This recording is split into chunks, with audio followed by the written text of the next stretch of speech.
วัสดีครับนี่ให้ชมพระลีลากำแพงขาวครับจะเป็นเนื้อดินนะฮะเนี่ยครับลีลากำแพงขาวเนื้อดินครับ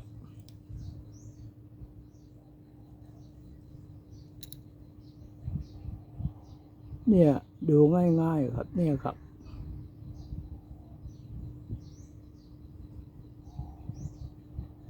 นี่มีแร่ดอกมะขามเต็มเลยครับนี่เนี่ยในซอกก็จะมีลาดำ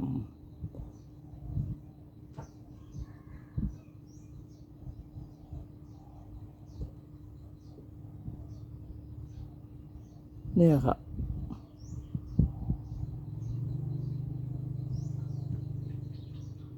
ลีลากำแพงขาวเนื้อดินครับที่ดูด้านหลังหน่อยเนี่ยครับ